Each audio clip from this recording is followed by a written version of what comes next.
Alrighty then. Well, it's a nice day today. This is the Econo Lodge, formerly the Mariners Inn. I remember it being called the Mariners Inn. It's kind of a flea bag hotel now. There's the laundromat. There's my truck. There's some chairs. I'm guessing these are being disposed of by the hotel. I guess these would be mid-century modern. I guess that's what these would be called, eh? Mid-century modern design. I'm not going to touch them. Who knows what's lurking in that upholstery. Anyway, I'm guessing they've been put out to be disposed of. This building over here, when I was young, was the Smiths Falls Canadian Tire Store. From what I understand now, there's apartments in there, and there's some other thing downstairs that I don't know, like a warehousing business or something. And right here where this fence is, you can actually see there's still the remnants of a thing. This was a car wash. I used to bring my car up here and wash it quite often because even in the late 80s and early 90s, it only cost 10 cents to wash your car here because they never changed it. So you literally wash your car for a dime, like in 1988, 1989, 1990. And I remember bringing my car up here. The car wash was very dilapidated though. It was falling down and it got to the point where it was dangerous. And then they tore it down sometime in the early to mid 90s. But there's where all the school buses are kept. They're all resting for the summer, ready to go back to work in the fall.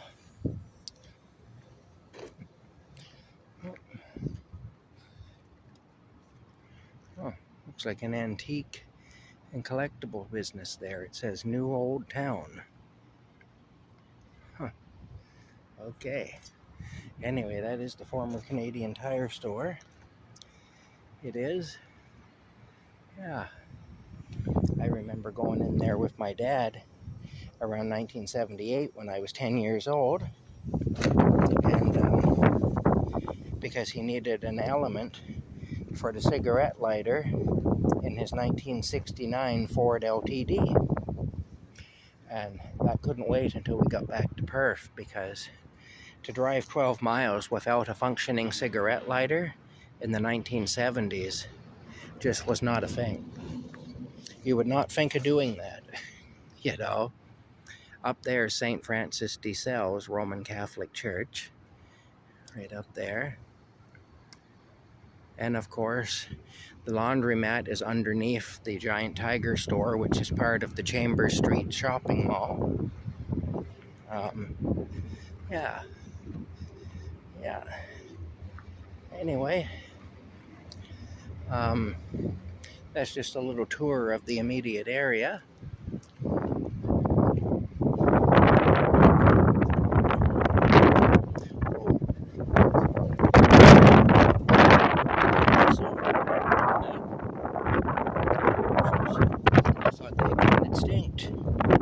Maybe what really happened is they all just shrunk down really small, and so we don't notice them anymore. That could be. Yeah, this is the Chambers Street Mall. The Grattan Bowling Lane is in there. That's the name of the business, the Grattan Lanes. When I was in grade 5 at St. Francis de Sales School, which was next door to the church, it's now torn down. I went to school up here for 2 years in the mid-70s, and we had a teacher by the name of Chris McKenna, and he used to sometimes walk us down to the Grattan Bowling Lanes from the school, which I say was right up there. You saw where the church steeple was. It was right next door to that. He'd walk us down, and he'd take us bowling, and he would pay for all of us to bowl. I really like Mr. McKenna. Mr. McKenna did have a bad drinking problem, and he could sometimes be a little volatile. But still, I really liked Mr. McKenna. I did. He was kind to me anyway, and I always thought highly of him. And he really didn't have to do that. He was paying out of his own pocket for us to bowl, and he certainly didn't have to do that for us.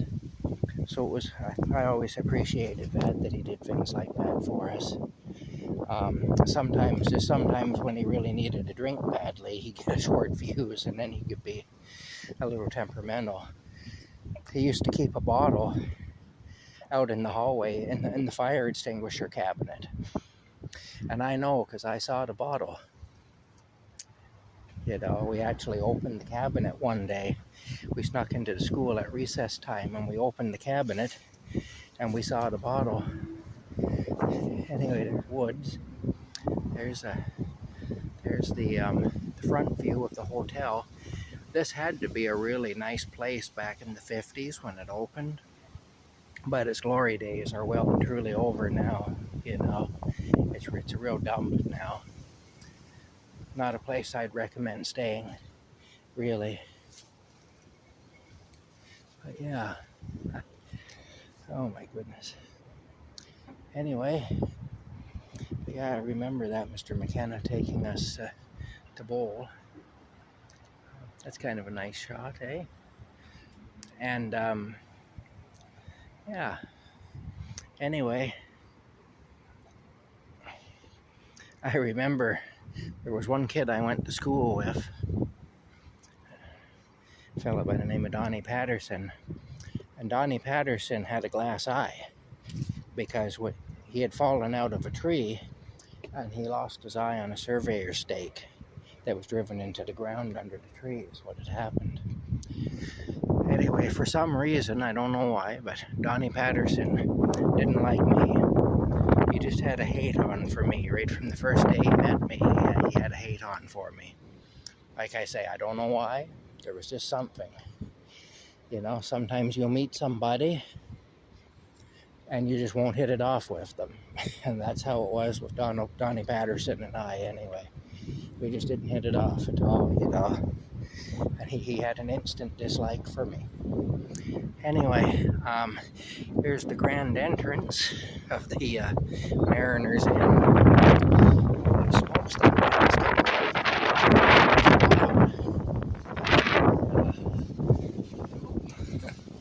now the Econo Lodge. Anyway,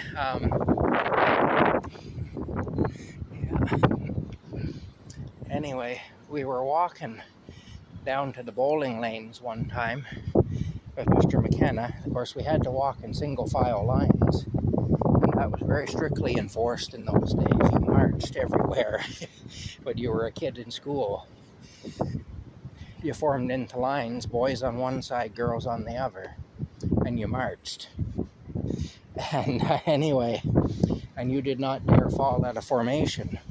That was a major no-no, to fall out of formation, you know, to interrupt the harmony or whatever of the straight line.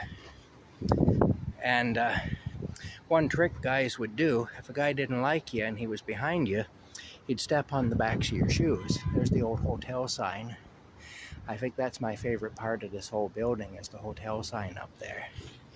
But anyway, really neat. It lights up at night too. Really neat thing. Anyway, I had Donnie Patterson behind me when we were walking down to the bowling lanes. Like I say, this was like in the mid 1970s. And he kept stepping on the backs of my shoes, trying to trip me up so I'd fall out of line. So I'd go sideways, you know, out of line and get into trouble. And I remember I got fed up with it. He did it a few times. And first couple of times I just said, you know, hey, watch it. The third or fourth time he did it, I said to him, if you step on the backs of my shoes one more time like that, I said, I'm going to turn around and I'm going to beat the shit out of you. You know, like that. Well, he said, I'm going to tell Mr. McKenna that you called me One Eye. And I said, but I didn't call you One Eye. Donnie, he says, yeah, but Mr. McKenna doesn't know that. So anyway, we get back to the school, and after we bowled, Donnie, he raised his hand and asked if he could approach Mr. McKenna at his desk at the front of the room. Mr. McKenna waved at him to come up. Anyway, he told Mr. McKenna that I had called him One Eye, which I would never do. I mean, I'd never pick on somebody for a disability like that, you know. But this is what he said. He said that I called him One Eye. So then Mr. McKenna, he says, he calls me up. Now, I'm standing beside Donnie Patterson. Mr. McKenna says, well, he'd use our last names, eh? So he motioned for me to come up. He says, Forney, get up here. I want to talk to you. So I go up and I'm standing beside Donnie. And Mr. McKenna says, Patterson here says you called him One Eye. Did you do it? Did you call him One Eye? And I said, no, sir, I didn't. I said, what happened is he was stepping on the backs of my shoes, trying to trip me up when we were going down to the bowling lanes. And I said, he did it a few times. And after he'd done it a few times, I told him if he kept it up, I was going to beat the you-know-what out of him. And Mr. McKenna, he says, oh, all right. He said, well, then, go sit down. So I go back and I sit down. And Donnie Patterson, he says, so what are you going to do about him calling me One Eye? And Mr. McKenna, he says, he didn't call you One Eye, Patterson. He said, I know full well he didn't do that.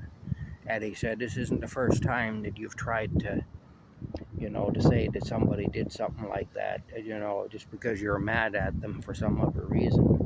And he said, anyway, I believe Fernie. They call me Fernie instead of Fournier, you know, Fernie.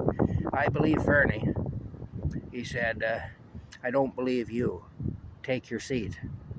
That was the end of that conversation anyway. But, yeah, I remember that anyway. Another funny story, maybe one of the reasons that Mr. McKenna was good to me like he was, is that he actually had a crush on my mother back in the early 1960s when they were young. In fact, my mother was going to go out on a date with him.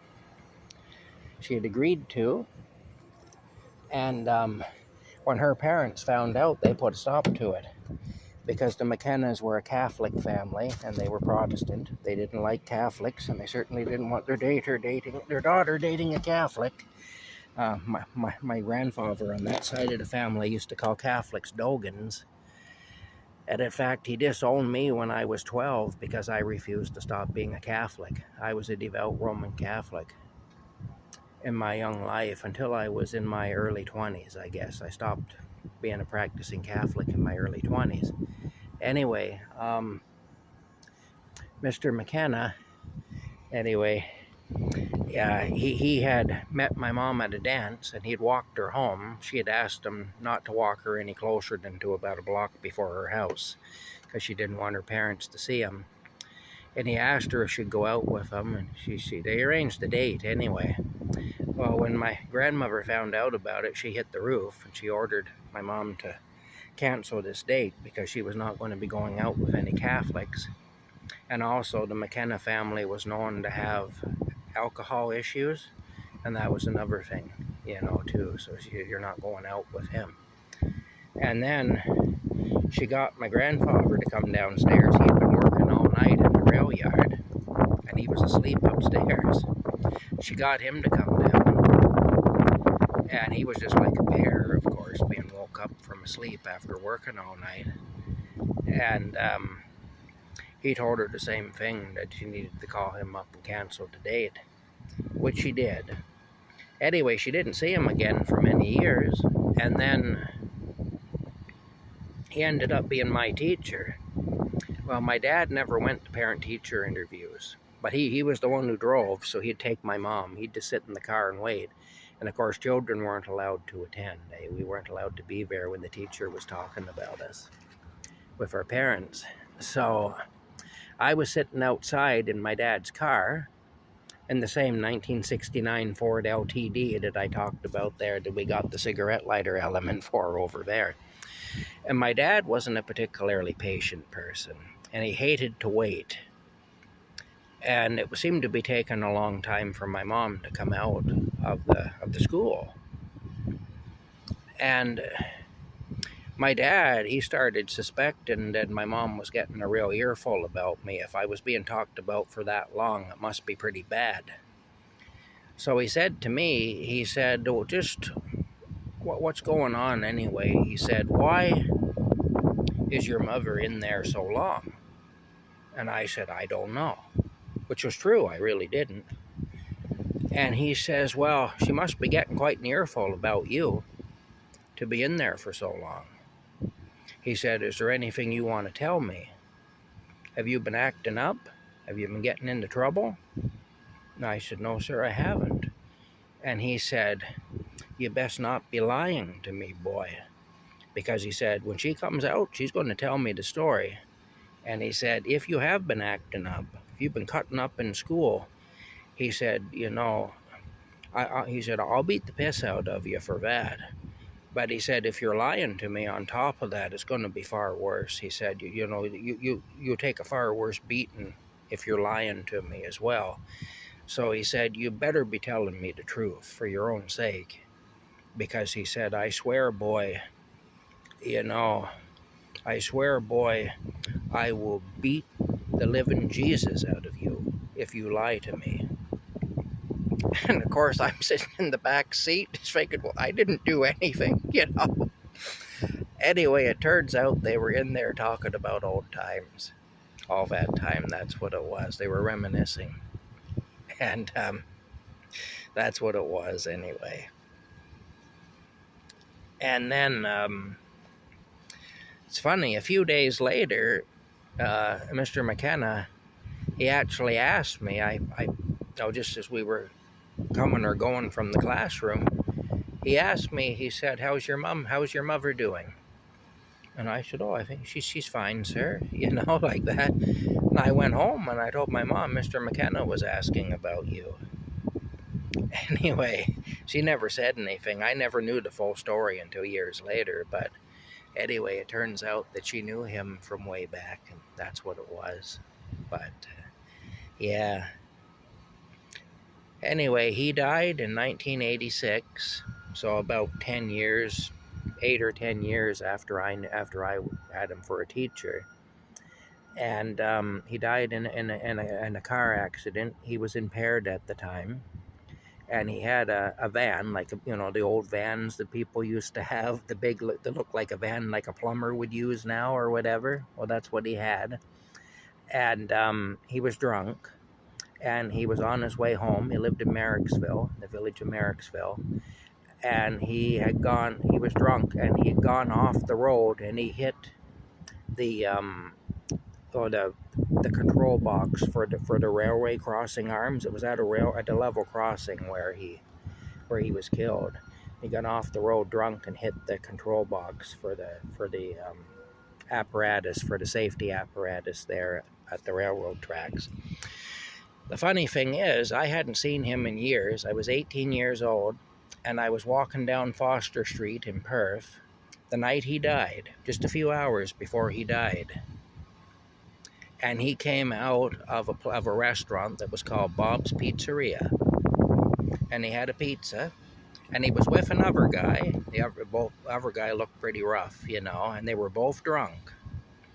And he always drove a van. And the whole time I knew him, he drove a van. And he's still driving a van.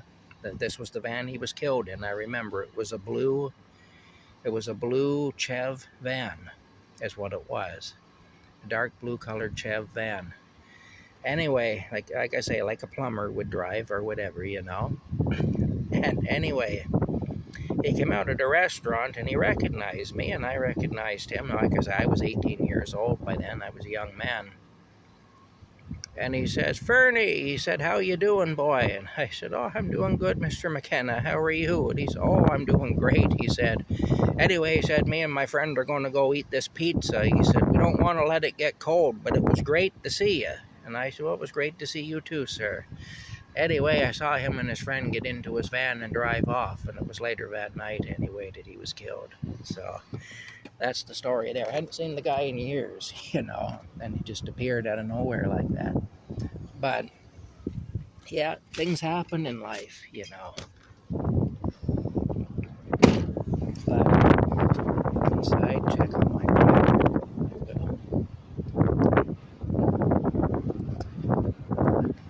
Yeah, Smith Falls Laundromat.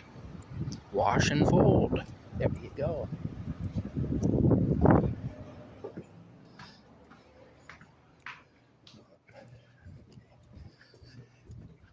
I don't hear a dryer running, so let's see. Oh, it stopped.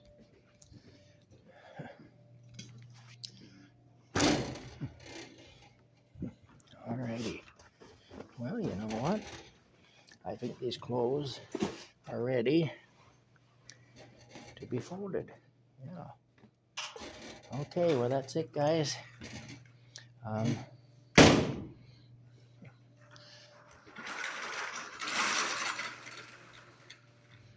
Okay, that's it, guys. We'll see y'all later.